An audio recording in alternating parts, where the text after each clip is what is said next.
These may be my top 5 most worn of last month, but honestly, a lot of these picks, I think you guys are gonna really like them.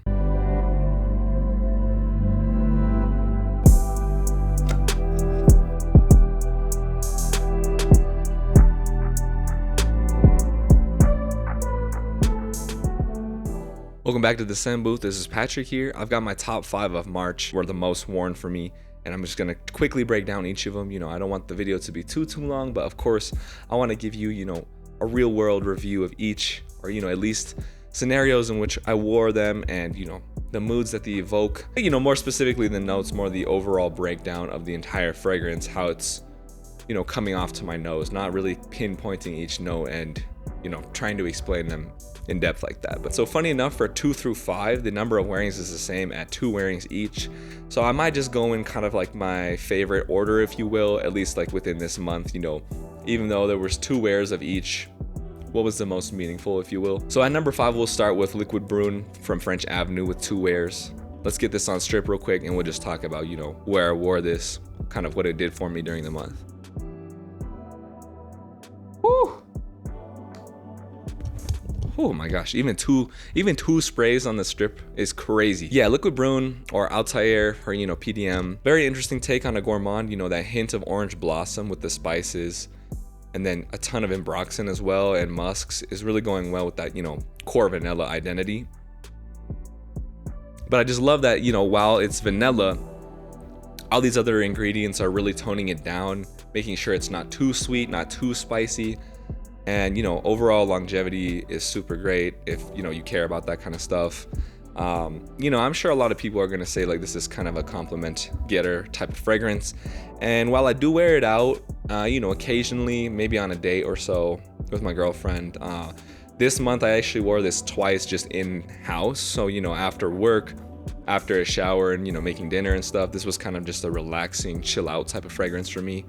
But I think it does a really good job at that, honestly. So you just find this type of fragrance, kind of, relaxing or uplifting, whatever mood, you get from it, and you feel like it fits that, unwinding part of the day, that it could definitely work.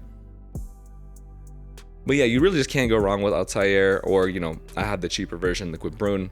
I think for the price to performance and price to value, it's really hard to beat this. You've heard many people talk about it in lists. It just happens to be in my top 5 this month. But yeah, I put it at number 5 because I have had it for a long time, and I would definitely wouldn't say it's like in my top 10 in the collection or anything like that, but it's been through a lot of things with me, and I'm sure I'll always have it in the collection just because it was so affordable and really does everything you need to do. Number 4, I do have L'Instant Homme from Guerlain. This is the EDT version. I actually wanted to get the EDP. Funny enough, this is like my 3rd bottle maybe I ever bought, and I was such a newbie back then. I wasn't even paying attention. And unfortunately the EDP is, I don't know if it's discontinued.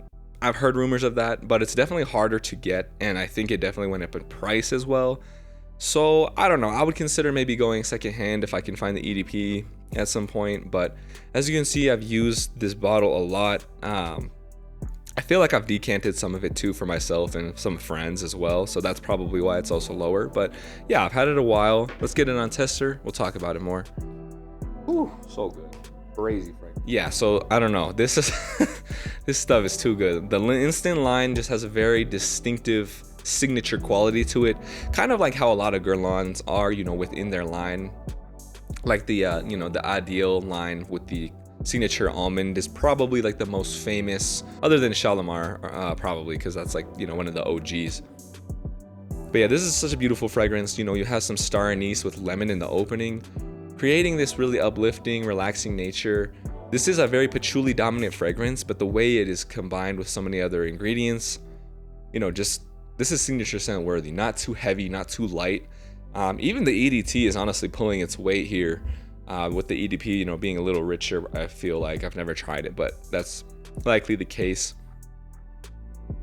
You do get a tea note as well in there, I believe. That's harder for me to detect, probably just because the patchouli in my mind and with my nose is kind of more dominant. Again though, feels like classic French perfumery the way this is constructed, but I think this could cater to a lot of age ranges. Surprisingly, caters to the younger audience more than I realized it would. Me being 27, I think I got this when I was 26 even. you know, that's kind of on the older years of young, I guess. But yeah, no, it caters to a lot of people. Again, I love this fragrance because you can make it more serious, you can make it more playful. I believe the 2 wearings I had with this, you know, was just going out to eat, nothing too fancy, more of just like a casual eat out with friends. But yeah, again, you can use it in so many scenarios. Does pretty well in majority of weather too, maybe a little light for winter, but then again, you could just get the EDP. But again, for the EDT, it's really pushing its weight. The value is really here for sure. I believe I picked up this bottle for, you know, maybe 65, 70 or so. That's definitely a good price point at a discounter. Yeah, for a, you know, kind of designer pushing into, I would say, niche construction, niche ideas in a way. Still appealing, of course, but yeah, very good. As much as I love it though, I will, you know, advocate sample, of course. I'm gonna say that every video pretty much. All 5 of these I love, but yeah, please sample if you can. I just want you to make your final purchase with a lot more confidence than, you know, just blind buying. That really is the biggest thing I want to advocate on the channel. I've done a lot of blind buying, but you know, I've definitely mitigated it a lot and probably won't do so anymore, honestly, unless it's like there's no other choice, pretty much. I think that's fairly reasonable, honestly. If stuff's not as accessible, you know, I understand. But yeah, that's number 4 for you. Let's get to number 3. So funny enough, I stumbled upon a fragrance brand called Generic Perfumes out of Kuwait. And I honestly found them because they have so many Amouage replications, and they replicate a lot of discontinued fragrances in general. If there's stuff out there that you've always loved and, you know, they just don't make it anymore, even reformulations. For example, I have Lyric Man as well from them, but it's the OG formulation versus the newer one. So just stuff like that, you know, very hard to find in terms of, I don't really want to pay for a full bottle of certain things. And there's not like a big dupe house out there really doing all of the Amouages. This is pretty much all of the Amouages they've done. They're missing like some Opus line and other things too. But besides that, I've got Sunshine Man from them. And this stuff is amazing. Again, I went with a 30 ml. You know, this is kind of a sample size, if you will. And I think this is a happy medium. Still plenty big enough, you know, especially if your collection's big. But Sunshine Man is a great fragrance. Let's just get it on paper. I gotta tell you about this one. Holy cow, man, this thing's crazy. Oh, this is so good, man. I actually wish I wore this more. I don't know why I didn't wear this as much. I got this probably mid-March, so it kind of makes sense, I think. Holy cow. Okay, they call it Everlasting Flower on Parfumo, but it's basically Immortelle with a lot of dosage of lavender as well. But yeah, before I got this, I didn't realize how sweet of a fragrance it was going to be. So you really are getting kind of a syrupy lavender. Again, with a lot more depth than that, but that's just kind of my, I think, initial analysis. You know, I would kind of tell somebody. I would say the depth is still coming from the Immortelle 2, giving the lavender like an additional, you know, yeah, slightly bitter, slightly floral, just very natural smelling. I think juniper, vanilla, tonka, those are some of the notes that will begin to dry down into. I do like the opening, but I do really find the magic in the dry down here. Yeah, beautiful fragrance. Kind of heavy if the weather is getting hotter, but you know, just spray a little less. I think you'll be fine. I could see it being, you know, being cloying because it is, again, sweeter than I had realized it would be. But yeah, super unique fragrance. Even from Amouage itself, you know, I think some people gave hate to this when it first came out, kind of saying that it really wasn't indicative of like what Amouage is known for. But I love when a brand does that. You know, again, there's you know, the number 1 spot on here, same case. The bottle, the fragrance is so far off from what the brand is known. So I'll tell you guys about that later. But yeah, oh, this one is so fun. You know, I really see this being like a brunch fragrance, like something you just go out into the sun, you know, with your friends, family, whatever, enjoy this kind of more leisurely, more casually. But that lavender is done so beautifully. Lighter on the sprays, you know, could definitely work in the office. I think this would work anywhere. I like how much it pushes through, you know, very surprising to me, but I guess it shouldn't be considering it is an Amouage creation. Yeah, just a beautiful fragrance, and everything ties so well together. Again, like I said, sweeter than I expected, so definitely try the sample of this, just because, you know, it may throw you off more than you realize. At least it did for me, but you know, it ended up being a good thing in the long run. Just again, I'm happy I got that 30 ml. All right, let's get to number 2. All right, as you can tell, I am definitely an Amouage fanboy. I have Banadir 62, which is Amouage's Decision. I smelled Decision several times at, you know, different department stores, and I don't know, it's pretty new for an Amouage, so even at a discounter, it is still pretty hefty in price, probably $3 to $3.50. Whereas, you know, I got the Banadir for, I think after shipping, maybe 60 or so. Again, you know, my collection is getting bigger. I'm not always thrilled to have 100 ml, but that's just what Banadir makes, unless you want the 10 ml, and that's a little too small. I really do think that 30 ml spot is just perfect. But yeah, let's get this on strip. This is one of the best fragrances of recent time for sure. Holy cow, this thing is crazy. So again, you know, this is the replication, the inspired by, if you will, but it's super close. I actually found out that they made this, Banadir made this from Vegas Scents. You know, he's been in the game a long time. I know he gets sent a lot of stuff from Banadir for free, so, you know, you have to take that into account. While he is not being paid per se, he's giving them, you know, sponsored PR, if you will. So I always take that into account with, you know, reviewers who get stuff for free. But generally in the community, you know, he's very interactive. He seems very honest. I don't really think he's someone that lies, at least, you know, in the time I've watched him in his newer, you know, videos. But he's done videos for like, I don't know, 8-10 plus years at least. So, you know, I think he's got the reputation, and so I definitely went with his recommendation on this. And again, I smelled this like 3 or 4 times in store, and it is super close. Vegas Scents, I believe, says the juniper berry is, you know, slightly more sparkly in the OG. I could maybe see that, but like, we're talking about, you have to be really nuanced. Your nose has to be really good. And honestly, I'm just gonna probably, you know, I'm just gonna say that it's likely my nose is not that good. I've been in fragrance for, you know, a year and a half, so I'm not gonna really nitpick all that much. This is an X straight, so arguably it has probably more oil than the original Decision. I do know that they're coming out with another Decision. I think it's like Decision 42 or something. I've heard rumors of that coming for, you know, Q3, Q4 of this year, from Amouage. I don't know. There's people out there, I don't know how they get these like leaked insights, but yeah, don't hold me to that exactly, but that's what some people have been saying has circulated. So super interesting, because I do wonder how they're even going to make this fragrance better, other than higher oil concentration. But generally Amouage, you know, they do the oil percentage change, but they also change the kind of balance and ratio of notes, so I'm curious.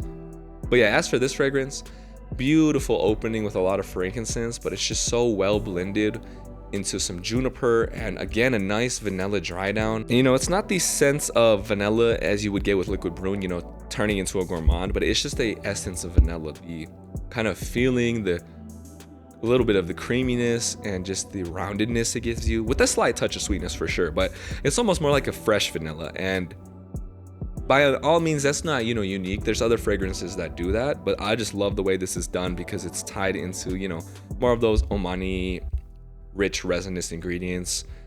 There's a little bit of pepperiness, I think, as well in the opening, but I just love that combination of the frankincense, juniper berry, and then yeah, you get into this, you know, woody vanillic dry down. Oh my god, this thing is beautiful. I honestly, you know, yeah, again, this is 2 wears, but in my mind, this feels like the most worn fragrance of the month for me. This is just so nice. I think one of them was worn in, just, you know, kind of chilling out, and I think the other one was just going out with some friends. Funny enough, we went to the tall tour in Denver, and you know, I'm like 6'2"-ish, 2.5-ish. I looked like a midget, dude. It was crazy. I think the tallest guy was 7'4". So yeah, just kind of a weird event. I don't know if I would do it again, but my friends are pretty tall. They wanted to try it out. I said, okay, I guess. But yeah, Decision was pretty fun. And you know, I can look back and say, well, at least I wore Decision, and I'll remember that fragrance. I'll remember that moment just because of this fragrance. It's so funny that, you know, that can happen. But yeah, I love this fragrance. Honestly, if I had to have one fragrance in my collection, this might be the one. I don't know. It's crazy this is at 2 wears. Maybe I missed the count. Who knows? I feel like there's got to be more. I don't know. That feels wrong. Two? I don't know, man. Yeah, super good though. Again, please sample. You know, I love Amouage, as you can tell, and I love a lot of the ingredients they use. I love those core identities of a lot of frankincense, sometimes florals. You know, just yeah, I just love those fragrances in general. So of course I'm gonna love them, but please sample. Again, I'm gonna say that every video. All right, number 1, here we come. And yeah, funny enough, at number 1, I've got Montale Paris. Oudyssee. As I mentioned, this is not what they're known for in terms of the identity of their DNAs. They're really heavy on synthetic ouds, roses, maybe synthetic ambergris, some tobacco, leather. They've got some other fragrances too, but a lot of stuff paired with like their woody synthetic oud kind of, again, core identity, core DNA. A lot of people give that gripe. They say that it's like super overdosed and super synthetic, harsh.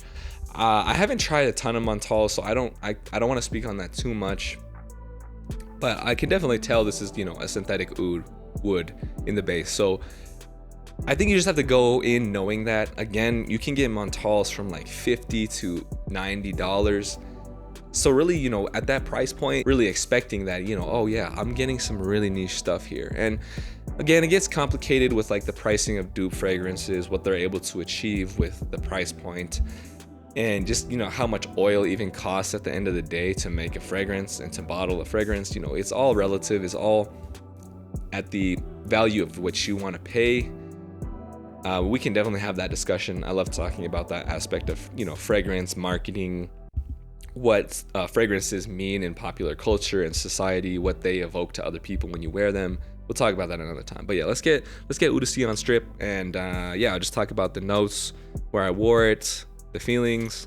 Also, this came in at 6 wearings. Let me preface that. So triple the amount of any of the others. I don't know why. I mean, fairly new to the collection, but I don't know why it's at 6, because I do love it, but I mean, I love all of these fragrances here, and like I said, decision at 2 is still crazy to me. So yeah, let's get this on paper. It is good though. It is good. Okay, I get why it's at 6. I get it. Again, the lavender in here is a nice component. Really peppery, gingery opening as well. But I do like the way it blends with the lavender. I think on Fragrantica it labels it as an aquatic note, but I don't really think there's any aquatic notes in here. I think the fragrance maybe is aquatic by nature, and maybe that's the citrus, pepper, ginger mixing with the lavender, kind of creating this oceany feel. But yeah, I don't think it's a true like ozonic, oceanic fragrance, but it puts you in that realm. For me, it's more of a citrus, peppery kind of forward thing with that oud synthetic dry down, lavender in the mid, and maybe a white floral as well. Not too sure. But again, this is more tame. This isn't super beast mode like people want with like Arabians, Tonka, Infinity, some of those, really crazy fragrances that again are kind of what put Montale on the map more. But I've just always been intrigued in that combination of a citric oud, more of a wearable oud that pretty much fits any occasion. Again, maybe this is a tad light for the winter, but I love this. If you wanted to wear this at the office in the winter, there's no problem, because this doesn't push off super heavy but lasts a long time. I think the sillage is just right if you want something for your own personal enjoyment. This is really what that's for. Again, I would say, there's definitely essences of it feeling synthetic, but pretty much every fragrance now uses synthetics. It's just what's blended better than others, how much time did they have to make the fragrance, etc., etc. What's the budget even, sometimes when you're using synthetics, even if you're using a musk, you use 4 different musks, 4 different types of, to make the accord more complex and less harsh, since you're not overdosing, one key ingredient. So maybe Montale doesn't really do that as much as other brands. And again, that's okay. Pierre Montale is pretty heavily involved in his 2 companies, Montale and Mancera. So he's probably making a lot of the creative decisions. And if he wants to do it that way, that's just how it's going to be done. It's not like another fragrance house where they're taking tons of, input into mind, criticisms, if you will, or just have a huge team. I'm sure he's got a huge team, but you know what I mean? Like, these are his passion projects that have turned into huge houses, and he probably honestly sticks by that. He's like, well, this is what Mancera and Montale are kind of known for, and at the price point, I don't know if there's other stuff that's gonna compete in the same realm, at least with the same type of fragrances. I think his fragrances are specific. If you like him, you like him, and if not, that's totally understandable. That's what I love about this hobby. There's something for everybody. You can be super nuanced, super technical in what you like, or you could just be, a chill person that just wants to have a couple fragrances to enjoy on the daily. But yeah, this is very nice. Doesn't overstay its welcome. Very nice combination. Airy, again, oceanic feel, but not oceanic notes. I don't find this like salty or anything.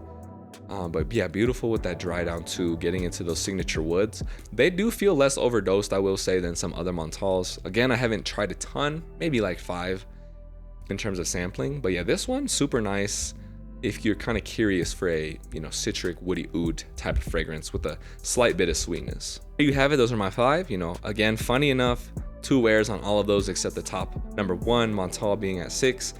And then, you know, there's tons of one-offs in there too, of course. You know, I really do love switching off, wearing something different every day. I generally wear, you know, 2 fragrances a day as well. So that really stacks up the count as well. And yeah, again, you know, I realized when you start to get a bigger collection, even once you get to like 10 bottles, I really do love the idea of 50 or 30 ml bottles, or again, just buying a ton of samples. I think it makes you feel like while you are consuming a lot, at the same time, you don't have huge bottles of everything. Because really, in reality, I don't think we need 100 ml of everything.